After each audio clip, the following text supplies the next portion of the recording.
Pemirsa, tahun 2024, Pesta Kesenian Bali PKB ke-46 akan digelar mulai tanggal 15 Juni hingga 13 Juli yang dipusatkan di Taman Budaya Provinsi Bali.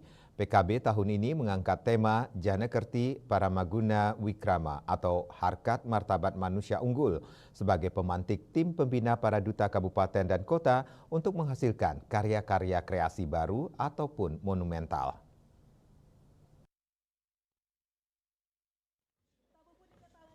Kepala Dinas Kebudayaan Provinsi Bali IGD Arya Sugiarto menjelaskan PKB ke-46 rencananya dibuka Presiden RI Joko Widodo bersamaan dengan pembukaan PEDAYE atau Pawai PKB di depan Monumen Perjuangan Rakyat Bali Renon.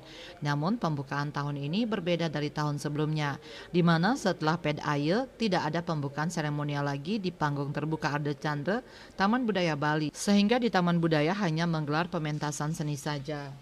Arya Sugiarto menjelaskan bahwa PKB tahun ini tetap menampilkan 8 materi pokok meliputi PEDAYE, Pawai, Rekasadana, Pegelaran, Utsawa, Parade, Wimbakara Lomba, Kandarupa Pameran, Kriya Loka Loka Karya, Widyatula Sarasehan, dan Adi Sewaka Nugraha Penghargaan Pengabdi Seni.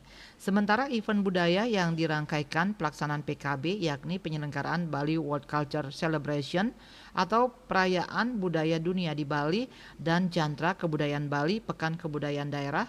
Selain diikuti oleh duta kabupaten dan kota serta sanggar-sanggar seni di Bali, PKB kali ini juga melibatkan partisipasi dari luar daerah dan luar negeri seperti grup kesenian asal Amerika, Kanada, Jepang, Hong Kong, Ukraina, Malaysia, RRT, India, dan Taiwan.